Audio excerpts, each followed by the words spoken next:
15절에서 18절 말씀을 통해서 사랑이 길을 만든다라는 말씀을 증거하겠습니다. 사랑이 길을 만듭니다. 희양아의 계모라고도 불리는 조병국 원장님이라는 분이 계십니다. 언뜻 들으면 이제 남자인 것 같은데요. 여성분이십니다. 일남 6녀의 장녀로 태어난 조병국 원장님은요, 본인이 4살 때 처음으로 동생의 죽음을 경험합니다. 이제 그 당시에는 뭐 병원도 많이 없었고 그런 당시인데요. 의사가 이제 집에 왕진으로 왔어요. 왕진으로 왔는데 유난히 코피를 많이 흘리던 동생을 보면서 손쓸 도리가 없다라는 말만 남기고 그냥 돌아가 버렸습니다. 며칠 뒤에 이제 악성 혈액 질환으로 앓던 동생은 결국 치료도 받지 못한 채 초롱초롱한 눈망울을 감아야만 했습니다.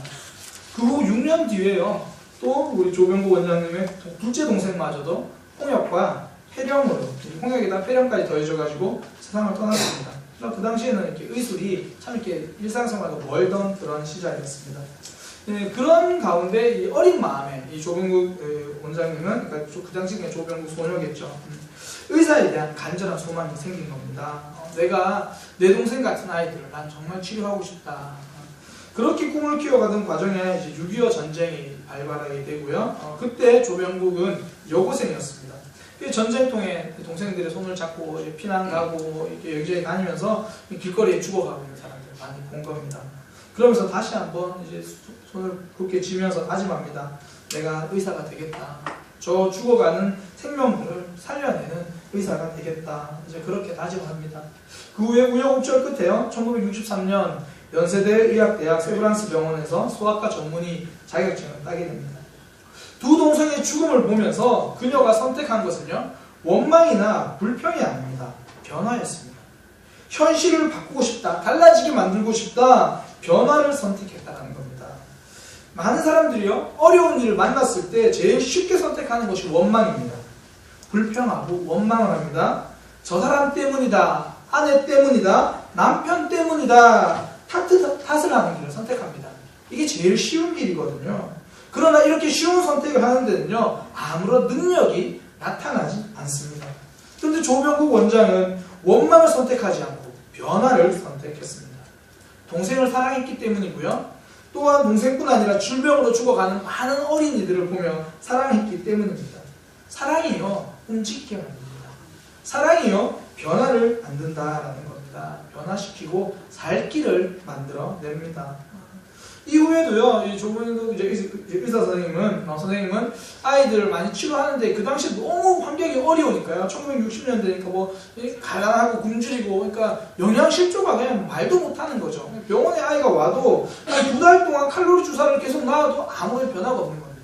그리고 더 이상 보육원에서 수용할 수도 없고요. 병원에서 수용할 수 없으니까 어쩔 수 없이 이제 몇몇 위탁 가정에 아이들을 보내기 시작합니다. 그런데 위탁 가정에 간 아이들이 금방 살이 오르고 달라지더라는 겁니다. 아, 따뜻한 가정의 손길이 같이 필요하구나. 그러면서 그때부터 이 조병국 선생님은 의사 일도 하면서 또 이렇게 아이들 입양 전문기관인 홀트 아동복지회에서 일을 하기 시작합니다. 많은 사람들이요, 1년과 2년도 채 힘들어서 하지 못하는 일을 50년이 넘게 그때부터 그 자리를 지키게 됩니다. 은퇴할 나이가 되었습니다. 그리고도 15년이 지나도록 계속해서 그 자리를 지켰습니다. 그 자리를 일하러 온 사람이 없었던 거예요. 그런데 그 자리를 지켰습니다. 남들이 다 피하려던 그 길을 끝까지 지켜내는 원동력이 도대체 무엇일까요? 사랑이죠. 사랑.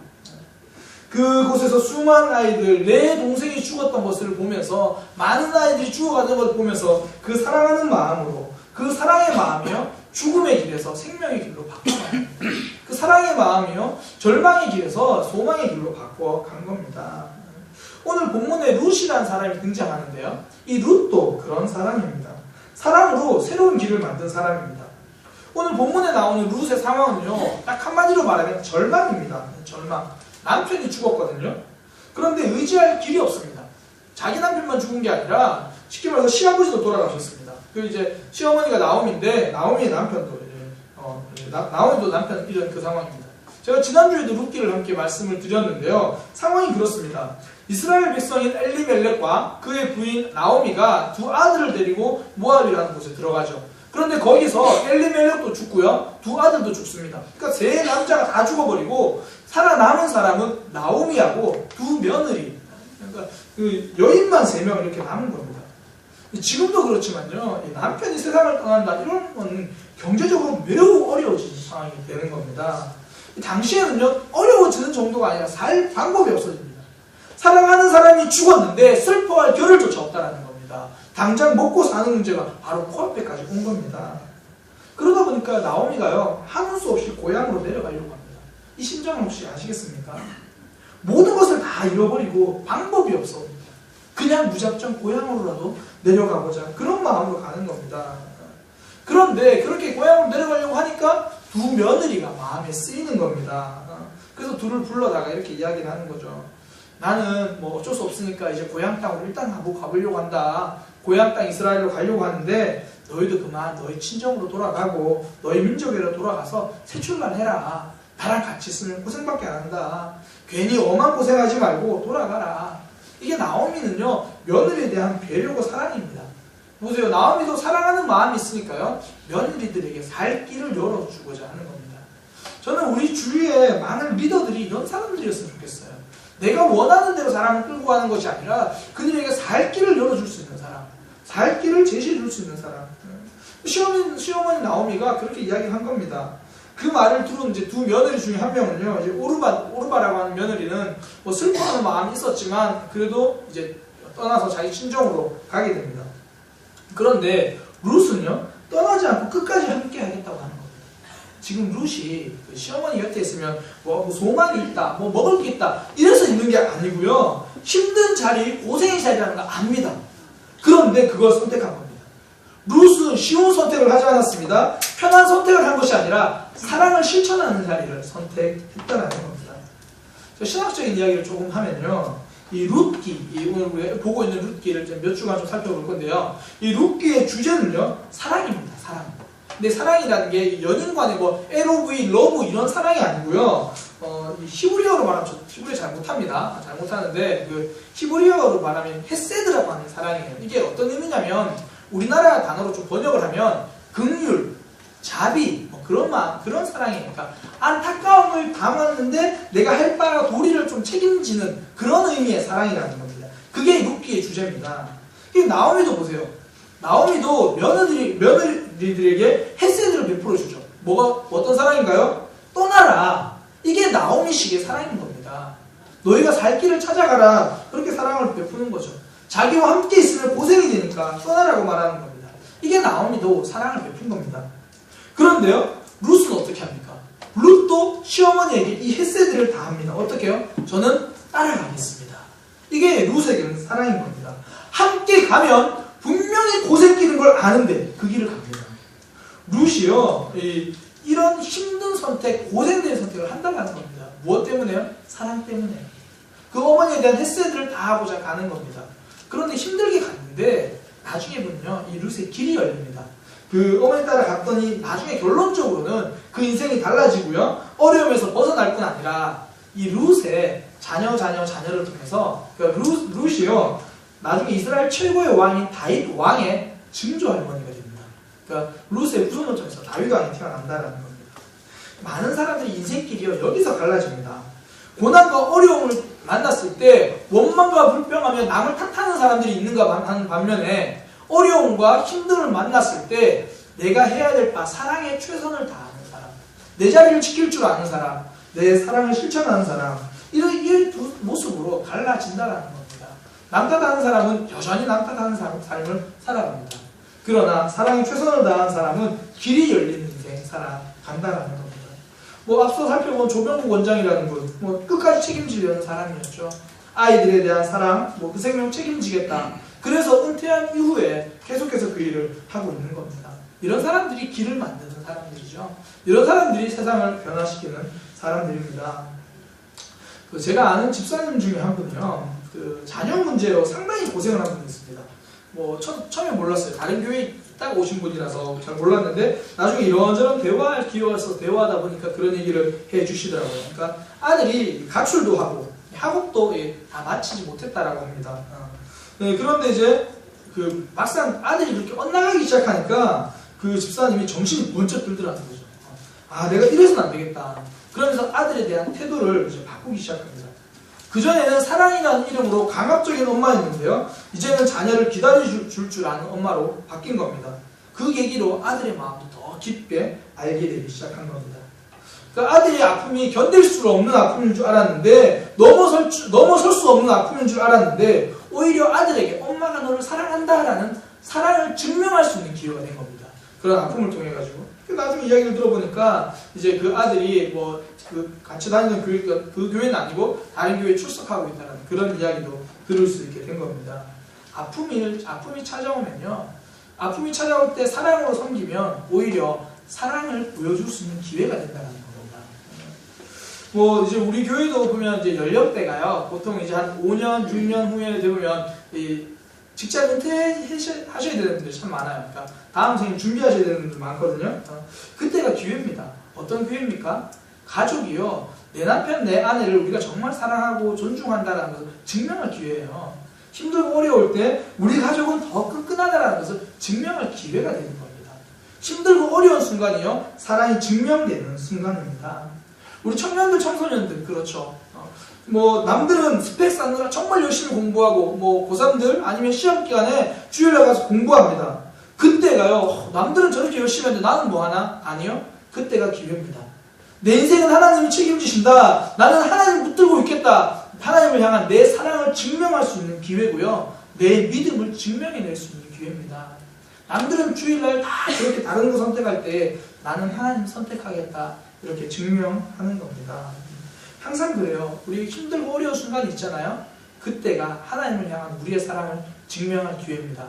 부부간에 어려운 일을 겪었습니까? 그때가 부부의 사랑을 증명할 수 있는 기회입니다. 항상 사랑이 정답입니다. 사랑을 통해 길이 열려진다는 겁니다. 성도가 사랑을 보여주지 않으면 누가 사랑을 보여줄 수 있겠습니까? 더 나아가 사랑의 교회 성도가 사랑을 증명해내지 않는다면 누가 사랑을 증명해낼 수 있겠습니까? 사랑이 그 길을 열어준다는 겁니다. 저는 오늘 이 루키를 통해서 이 사랑에 대해서 좀 살펴보려고 하는 겁니다. 이 사랑이 길을 열어주거든요. 그 이유가 있습니다. 왜냐하면 사랑은요, 아픈 가운데서도 사명을 보게 만듭니다. 뭐 조병국 원장 보세요. 동생이 죽었어요. 아픔이잖아요. 그런데 거기서 내 사명을 발견합니다. 내가 치유하는 사람이 되겠다. 나는 그들의 생명을 살려야겠다. 아픔이요, 사랑의 마음이 있으니까 사명으로 바뀝니다. 룻이 그랬죠. 룻이 이 시어머니 나오미를 사랑합니다. 그러니까 내가 책임져야겠다. 우리 어머니를 내가 돌봐야겠다. 그런 사명이 생긴 겁니다. 16절에 보면 이렇게 이야기합니다. 어머니가 가시는 곳에 나도 가고 어머니가 머무시는 곳에 나도 머물겠다. 이 사명을 이루겠다라는 거죠. 내가 어머니 돌보겠다라는 겁니다. 사랑하는 마음이 있으면요, 아픔도 사명이 됩니다. 그것을 통해서 내가 하나님께서 나를 통해 하신 길들이 열려지게 된다는 겁니다. 어떤 집에 이제 강아지를 한 마리 키우게 됐어요. 부모님이 강아지를 데리고 왔어요. 그러니까 부모님이 데리고 오고 부모님이 주로 이제 사료를 주다 보니까 요즘 개 사료도 되게 비싸다 그러더라고요. 옛날에 그냥 밥 대충 말아주면 되는데 요즘 사료주고 하니까. 그러다 보니까 이제 그 아들이 있는데, 그 집에 아들이 있는데 별로 그 강아지 아들은 잘 안 따르는 거예요. 불러도 보지도 않고 뭐 본체 만취하고, 그러니까 밥 줄 때만 잠시 오고, 그러니까 아들이 좀 그 강아지한테 삐졌어요. 삐져가지고 한날은 온 가족들이 거실에 TV를 보면서 저녁에 있는데 좀 강아지에 대한 삐진 마음이 있어서 부모님께 그렇게 이야기를 한 겁니다. 아니, 저 비싼 사료 먹고 그러면서 말도 안 듣고 돈도 많이 들어가는데 쟤를 왜 키우는 거예요? 그러니까 부모님이 갑자기 걔를 계속 쳐다보는 거예요. 아들을 계속 쳐다보면서 그러게 말입니다. 지금까지 한 번도 생각해 본 적이 없는데 내가 20년 동안 왜 그랬을까? 자녀들이 그렇지 않습니까? 말도 안 듣습니다. 돈도 많이 들어가요. 근데 왜 키워줘? 그래도 밥 잘 먹고 있으면 이쁘잖아요. 그래도 잠자고 있는 모습 보면 이쁘거든요. 왜 그렇게 힘들고 고생스럽지 합니까? 사랑하기 때문입니다. 사랑하니까 힘들고 고생되는 게 사명이 된다는 겁니다. 다시 말해서 내가 아픔 가운데 사명을 발견하고 있다. 이런 게 진짜 사랑이라는 겁니다. 삶 가운데 아픔을 만나셨습니까? 지금 힘든 순간입니까? 사명은 그 속에 있습니다. 하나님이 그 속에서 우리에게 아픔과 고난을 주셨으면 이유가 있습니다. 하나님이 고난을 막을 힘이 없어서 안 막으신 게 아니고요, 아픔을 해결할 힘이 없어서 해결하지 않는 게 아닙니다. 그 가운데서 우리에게 사명을 발견하게 하려고 하신 겁니다. 청소년 교사는 누가 제일 잘할까요? 내 자녀가 사춘기를 힘들게 치러온 그 부모님들 있잖아요. 청소년 교사 제일 잘합니다. 기도의 사람들 보세요. 전부 고난과 역경 속에서 기도가 깊어졌던 사람들입니다. 그런 기간을 거치고 나니까 기도의 사명자가 되는 겁니다. 성경에도 그렇지 않습니까? 제일 열심히 전도한 사람 누구죠? 바울입니다. 바울이 고난과 아픔, 온갖 박해를 다 받으면서도 바울이 전도했습니다. 왜 그런가요? 자기가 그렇게 박해했던 아픈 과거가 있으니까 그렇습니다. 자기의 그런 아픈 과거가 있으니까 그것이 오히려 사명으로, 복음을 정말 열심히 전하는 사도로 만들어낸다는 겁니다. 아픔과 고난이 있어도요, 그 속에서 사랑이 있으면 그 아픔은 사명이 됩니다. 그 아픔을 통해서도 오히려 길이 열려지는 역사가 있다는 겁니다. 우리 가운데 혹여나 슬픈 마음, 슬픈 상황이 있습니까? 사랑을 가지시기 바랍니다. 그러면 슬픔을 넘어 길이 열려지게 됩니다. 그 길을 누리시는 모든 사랑의 백성들이 되시길 축복합니다. 그러면 어떻게 우리가 이 사랑을 가질 수 있는가? 성경의 주제를 한 단어로 이야기하라면 그거잖아요. 사랑. 사랑을 많이 이야기하는데 어떻게 이 사랑을 가질 수 있을까? 제가 좀 생각을 해봤어요. 왜 성경에는 이렇게 사랑을 많이 이야기할까? 한 두 가지 이유가 있는 것 같아요. 첫 번째는 하나님이 사랑이셔서 그래요. 하나님이 사랑이시니까 뭐 전부 이제 하나님 말씀은 다 사랑일 수밖에 없죠. 그런 거죠. 또 하나는요, 왜 이렇게 사랑에 대해서 이야기를 많이 할까? 사람들이 제일 못하는 거라서 그래요. 사람들이 제일 어려운 거라서 그래요. 우리 아이들 뭐 학원, 영어학원 왜 보냅니까? 영어 못하니까 보내죠. 수학학원 왜 보냅니까? 수학 못하니까 보내요. 하나님은 왜 우리에게 사랑 성경에서 그렇게 많이 이야기합니까? 사랑이 어려워서 그래요. 사랑이 쉽던가요? 어렵습니다. 그래서 우리에게도 사랑할 때 필요한 게요, 두 가지입니다. 이 어려운 사랑인 걸 알기 때문에 두 가지가 필요합니다. 첫 번째는 견딤이고요, 두 번째는 받아들임입니다. 아픔 속에서 길을 여는 사랑을 하려면요, 그런 사랑의 사람이 되려면 견딤이 필요하고요, 받아들임이 필요합니다. 룻은 이 두 가지를 결정했던 겁니다. 오늘 본문에 보면 룻은요, 내가 시어머니를 따라가겠다고 결정했습니다. 이게 무슨 말입니까? 어려움 속에서 사랑을 선택한 겁니다. 그렇게 따라가겠다 결정을 하고요, 본인의 결심을 이렇게 이야기합니다. 17절에 나와 있거든요. 17절에 이렇게 이야기합니다. 어머니께서 죽으시는 곳에서 나도 죽어 거기 묻힐 것이라.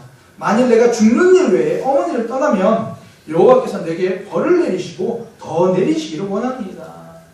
죽음까지 생각한 겁니다. 절대 떠나지 않겠다는 거죠. 힘들어도 견디겠다는 이야기입니다. 사랑이라는 식물은요, 견딤이라는 걸음이 있어야 자랍니다. 견딤이 있어야 사랑이 자란다는 겁니다. 우리 청년들 혹시 뭐 애인 있습니까? 남자친구, 여자친구 있습니까? 뭐 대부분 없는 거 알아요. 그런데 이렇게 결혼 안 한 젊은 청년들이 데이트하는 과정, 그 관계, 그 연인 간의 관계가 깊을까요? 아니면 우리 집사님들의 부부 관계가 더 사랑이 깊을까요? 부부 관계가 훨씬 사랑이 깊습니다. 왜 그럴까요? 함께 견딘 세월이 있어서 그렇습니다. 함께 견딘 순간이 있어서 그렇다는 겁니다. 그 속에는 견딤이 있어요. 사랑은요, 견딤을 통해서 깊어지고요, 견딤을 통해서 진짜가 되는 겁니다. 성경에서 사랑 그러면 생각나는 성경 있으신가요? 제일 사랑에 대해서 많이 말하는 곳, 고린도전서 13장이죠. 전부 사랑입니다. 뭐 교회 안 다니는 분들도 한 번쯤은 들어봤을 거예요. 사랑은 오래 참고, 사랑은 온유하며, 시기하지 아니하며, 자랑하지 아니하며, 교만하지 아니하며, 뭐 쭉 나와요. 그래서 여기서 4절부터 한 7절까지인데요. 4절부터 7절까지인데 사랑에 대한 설명이 15가지가 나와요. 15가지. 오래 참고, 온유하며, 시기하지 않고, 뭐 자랑하지 않고, 교만하지 않고, 무례행치 않고, 유구하지 않고, 등등등등등 15가지가 나와요. 15가지가 나오는데 이 중에서요, 참아라, 견디라는 이야기만 중복돼서 3번이나 나옵니다. 사랑은 오래 참고 쭉 이야기하면서 제일 마지막에 모든 것을 참으며, 모든 것을 믿으며, 모든 것을 바라며, 모든 것을 견디느니라. 15가지 중에서요, 견딘다라는 내용만 3번 중복해서 나옵니다. 사랑한다, 이거의 다른 말은요, 견딘다라는 이야기입니다. 사랑한다라는 다른 말은 참는다라는 겁니다. 부부싸움을 하는 이유가 그렇습니다. 사랑이 부족해서 부부싸움을 하는 것이 아니라 견딤이 부족해서 부부싸움을 하는 겁니다. 내가 화를 내는 이유는요, 상대방이 틀려서 화를 내는 것이 아니라 내가 인내하지 못해서 화를 내는 겁니다. 사랑은 언제나 견딤을 통해서 드러나는 겁니다. 지금까지 자녀를 키우면서 경험하지 않습니까? 세상에 더없이 이쁜 자녀죠. 그런데 세상에 더없이 미운 녀석이지 않습니까? 그럼에도 불구하고 사랑이 있으니까 그 과정을 견디는 겁니다. 사랑이 있으니까 그걸 품는 겁니다. 그래서요, 많은 부모님들 중에서 자녀들에게 내가 화를 낸다. 70% 이상은요, 그 아이가 많이 틀려서 화를 낸 게 아니라 내가 견디지 못해서 화를 낸 겁니다. 내가 인내하지 못해서 화를 낸 겁니다. 룻은요, 오늘 본문에서 내가 끝까지 견디기로 결정한 겁니다. 룻의 사랑은 그거예요. 내가 죽는 순간까지도 견디겠다. 중간에 포기하지 않겠다. 그렇게 이야기를 한 겁니다. 견디는 걸 가장 잘하는 분이 있습니다. 우리 하나님입니다. 하나님은요, 사랑이시다. 다시 말해서 이렇게 좀 말하고 싶습니다. 하나님은 견디시는 분이다. 지금까지 우리를 견뎌주셨잖아요. 예배 자리에 늘 습관적으로 참석하고 하나님을 향해 큰 결단도 없고 여전히 죄의 덩어리인 우리를 하나님은 견뎌주시고요, 인내해 주셔서 오늘 이 자리에서 우리 예배를 받아주시잖아요. 우리를 불러주시잖아요. 하나님은 견디시는 분입니다. 하나님이 견디신다는 가장 큰 증거를 제가 하나 보여드리겠습니다. 바로 저입니다. 저는요, 청소년 시절에 하나님을 안 믿었습니다. 교회는 열심히 다녔는데요, 이 하나님을 믿지 않았어요. 저는 성경이 안 믿어지더라고요. 저는 성경이 정말 안 믿어지는 사람이었어요. 그래서 교회는 다니면서 하나님을 안 믿는다고 제 마음속으로 명확하게 선언하던 사람입니다. 그럼에도 불구하고 하나님이 지금 저를 목회자로 만들어주셨습니다. 하나님이 얼마나 견디시는지를 저를 통해 보시면 됩니다. 구원의 순간만 그런 게 아니고요, 참 제가 설교하기 참 부끄럽지만 하나님은 매 순간 저를 견뎌주십니다. 그래서 제가 지난주에 설교하고 천국까지 하고 또 오늘 이번 주 설교해야 돼요. 이게 하나님이 저를 견뎌주신 결과입니다. 여러분들도 그렇지 않습니까? 하나님이 오늘 우리가 이 자리에 살아있다는 거 하나님이 견디시는 분이기 때문입니다. 그 영화에 대해서 가장 좀 열정과 사랑을 가진 그런 영화 배우가 있어요. 미국 배우인데요. 아마 이름을 한 번쯤 들어보셨을 거예요. 눈 이렇게 툭 쳐진 배우인데, 남자 배우인데, 그 실베스타 스텔론 혹시 아시는가요? 나중에 집에서 꼭 찾아보세요. 눈 이렇게 쳐졌어요. 이렇게. 그 영화 이제 람보, 로키 뭐 거기 출연한 배우입니다. 눈이 쳐져 있죠. 그 사람이요, 이 영화에 대한 사랑과 열정이 대단했습니다. 그런데 중요한 거는 열정과 사랑만 있다고 성공하는 게 아니거든요. 이 사람이요, 직접 쓴 시나리오를 들고 영화서 500개를 찾아갔습니다. 다 문을 두드렸어요. 다 거절당했습니다. 그 시나리오를 들고요, 여러 사람 만나서 좀 계속 시도했는데 1855번, 그 맞는지 모르겠어요. 어쨌든 아니 1855번, 1855번, 네, 그렇게 퇴짜를 맞았어요. 그만큼 퇴짜를 받은 겁니다. 그런데 그 시간을 다 견뎌냈다는 겁니다. 그리고 한 영화사에서 드디어 그 시나리오를 좋다, 이거 영화로 만들어보자. 그래서 만들어진 영화가 로키입니다. 흥행 대박이 난 거죠. 그때부터 실베스타 스텔론이 유명해지게 된 겁니다. 저는 그렇게 생각해요. 실베스타 스텔론이 영화에 대한 아무리 큰 사랑이 있었다고 해도 처음부터 그 시나리오가 앞으로 1855번이나 거절당할 거다 알았으면 시도했을까요? 시도하지 않았을 겁니다. 500번이나 영화사를 두드렸는데 안 된다는 걸 알았으면 시도했을까요? 아니요, 시도하지 않았을 겁니다. 실베스타 스텔론은 1855번이나 실패한 게 아니고요, 어제 실패했는데 오늘 한 번 더 실패한 것 뿐입니다. 그는요, 1855번이나 시도한 게 아니라 어제 안 됐는데 오늘 한 번 더 문 두드려 본 것 뿐입니다. 너무 오래 참지 않으셔도 됩니다. 너무 오래 견디지 않으셔도 됩니다. 그냥 한 번 더 참으시기 바랍니다. 한 번 더 견디시기 바랍니다. 그걸 통해서 사랑은 깊어지는 겁니다. 우리에게 그 한 번 더의 순간을 통하여 길이 열려지고요, 한 번 더의 결정을 통해서 우리 인생이 달라질 수 있다는 겁니다. 아픔 속에서 길을 만드는 사랑은요, 견딤 있는 신앙입니다. 거창한 견딤을 요구하지 않습니다. 가정에서 딱 한 번 더 견디시기 바랍니다. 자녀들에게 딱 한 번 더 참으시기 바랍니다. 부부간에 그렇게 되면, 직장에서 그렇게 되면 그 사랑을 통해 새로운 길이 열려진다는 겁니다. 첫 번째는 견딤이었어요. 두 번째는요, 받아들임입니다. 받아들임. 시어머니 나오니까 돌아가라고 하니까요, 이제 다른 며느리 오르반 눈물을 벌고 가요. 그런데 룻은 뭐라고 이야기하냐면 16절에 어머니의 백성이 나의 백성이 되고 어머니의 하나님이 나의 하나님이 되겠다, 이렇게 이야기를 하는 겁니다. 이게 무슨 이야기냐면 이전에 내 모습은 내려놓고 어머니의 백성을 내가 받아들이겠다는 겁니다. 어머니의 신, 어머니의 하나님을 내가 받아들이겠다는 겁니다. 사랑의 가장 큰 힘은 받아들임입니다. 이 결혼 준비할 때 보면요, 서로 간에 의견이 많이 달라요. 이렇게 하자 저렇게 하자. 나중에 어떻게 결정되는지 아세요? 더 사랑하는 사람이 양보합니다. 대부분 그렇게 되어 있습니다. 더 사랑하는 사람이 받아들여 준다라는 겁니다. 우리가 하나님을 사랑한다 이 말은요, 하나님을 받아들인다 이 말이 되는 거예요. 우리가 때로는 가정에서 언성이 높아지고 서로 화가 나기 시작하는 것은 이 받아들임이 되지 않아서 그래요. 안 받아들여지니까 그러는 겁니다. 성숙이란 딴 게 아니고요, 받아들이는 힘입니다. 내가 성숙했다라는 건요, 내가 받아들이는 힘이 크다, 이게 성숙입니다. 우리 어르신들 중에서 존경받는 분들이 있죠. 젊은 사람들이 다 존경하는 어르신들 보면 어떤 분이냐면 받아들여주시는 분들이에요. 젊은 사람들이 이야기를 받아들여주고 젊은 사람들의 생각을 받아들여주고 그런 분들이 존경받는 분들이 된다라는 겁니다. 성경에서 망한 사람들 보세요. 전부 이 고집 때문에 망했습니다. 바리새인들 보세요. 예수님께 끝까지 고집을 피웁니다. 예수님의 말씀을 받아들이지 않습니다. 그러니까 망한다라는 겁니다. 조선 숙종 때요, 조선시대 왕이 숙종이라는 왕이 있었는데 그때 당하관이라는 이 벼슬에 있는 사람이 있었어요. 이 관명인데 이 당하관은 좀 낮은 직급입니다. 낮은 직급이고 정책 결정에도 영향을 주지 못하는 그런 벼슬입니다. 그런데 왕이 이제 그 이 관명을 암행어사를 이제 세워가지고요, 영남 지역을 시찰하기 원했습니다. 그래서 1년 동안 영남 지역을 시찰하고 와서 올라왔어요. 올라와가지고 왕이 묻습니다. 뭐 이렇게 민생은 좀 어떤가 물으니까요. 이제 모든 사람 다 모여있는데 고관대직들 다 있는 자리에서 물어봅니다. 그때 이 관명이 되게 고든 성품이었거든요. 왕이 이렇게 이야기합니다. 황공하오나 전하, 한 가지만 아뢰옵겠습니다.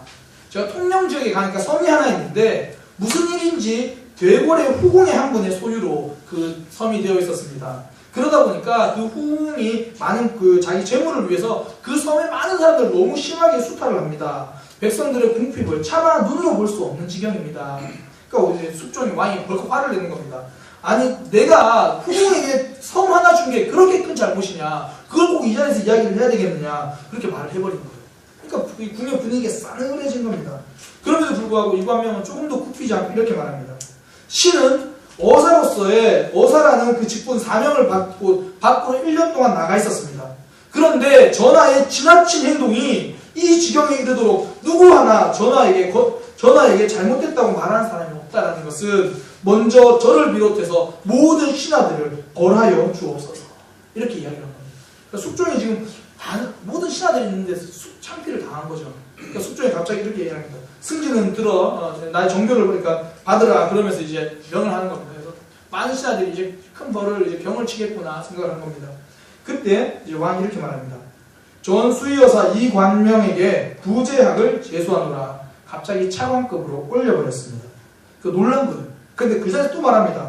다시 말한다. 이제 부제학이거든요. 차관급. 부제학 이관명에게 홍문제학을 제수한다. 왕에게 조언을 해주는 역할입니다. 또다시 그 숙종의 승제에게 명을 내립니다.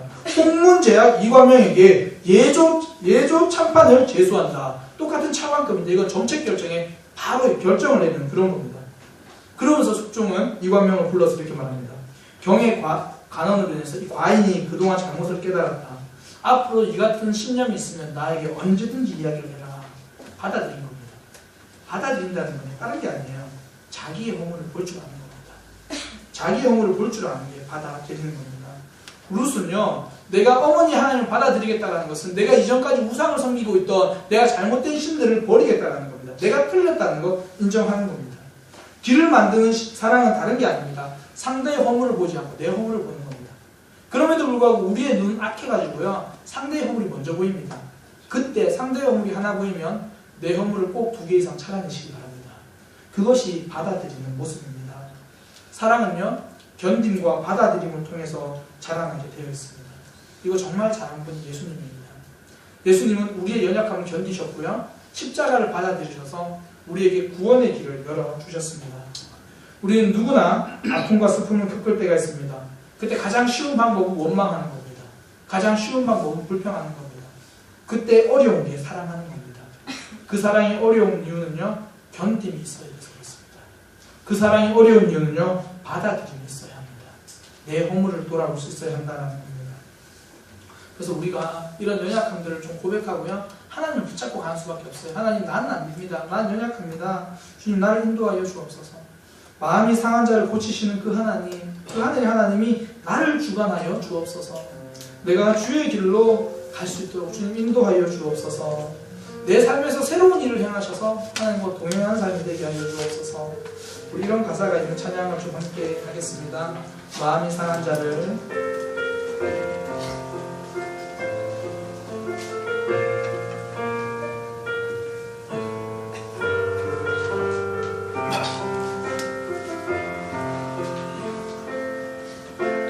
마음이 상한 자를 고치시는 주님, 하늘의 아버지 날 주관하소서. 주의 길로 인도하사 자유케 하소서. 새 일을 행하사 분케 하소서. 의의 줄이고 목이 마르니 성령의 기름 부으소서. 의의 줄이고 목이 마르니 내 잔을 채워주소서. 성령으로 채우사 성령으로 채우사 주보게 하소서. 주의 임재 속에 은혜하게 하소서. 주 뜻대로 살아가리 세상 끝날까지. 나를 빚으시고 새가 열어주소서. 의의 줄이고 목이 마르니 성령의 기름 부으소서. 의의 줄이고 목이 마르니 내 잔을 채워주소서. 의의 줄이고 목이 마르니 성령의 기름 부으소서. 의의 줄이고 목이 마르니 내 잔을 채워주소서. 이 시간 잠시 말씀을 묵상하면서 결단하는 시간 갖기 원합니다. 하나님, 내가 힘들고 어려운 상황에 더 이상 불평하지 않겠습니다. 불평할 시간에 사랑하겠습니다. 참 힘듭니다. 견디는 사람 되게 하여 주옵소서. 받아들이는 사람이 되게 하여 주옵소서. 우리 그렇게 말씀 붙들고 함께 묵상으로 기도하도록 하겠습니다. 기도하겠습니다. 하나님, 아버지, 받아들이는 사람 되게 하여 주옵소서. 견딜 수 있는 사람 되게 하여 주옵소서. 사랑이 가운데 힘있게 하여 주옵소서. 불평과 불만의 입술이 아니라 사랑을 실천하는 입술, 사랑을 실천하는 사람이 되게 하여 주옵소서. 하나님과 수고하시고 인도하여 주옵소서. 한 주간 견디는 사람 되게 원합니다. 한 주간 참아내는 사람 되게 원합니다. 한 주간 사랑을 받아들이며 나의 소굴을 돌아볼 수 있는 역사가 있게 하여 주옵소서. 나를 향하여 손가락질을 할때 모습이 이제 네 자신 되어오게 하여 주옵소서. 주님하고 인도하여 주옵소서. 하나님, 불평하기 빨랐던 입술이 사랑의 입술로 바뀌어지게 하여 주옵소서. 견딤의 사람이 되게 하여 주옵소서. 사랑하는 사람들 견딜 수 있는 넉넉한 마음을 허락하여 주옵소서. 나의 허물을 볼 수 있는 받아들임이 있는 한 주간이 되게 하여 주옵소서. 그동안 남의 허물을 지적했습니다. 이제는 나의 허물을 돌아보며 사랑하는 사람들을 세워주겠습니다. 사랑하는 사람들을 안아주겠습니다. 주님, 그런 마음 되도록 인도하여 주옵소서. 예수님의 이름으로 기도드립니다. 아멘. 옆에 있는 지체로 인사하겠습니다. 사랑이 길을 만듭니다. 세워지게 되어 있습니다. 우리 다 함께 일어나셔서 우리 표회성 하면서 같이 앉으겠습니다. 많은 사람들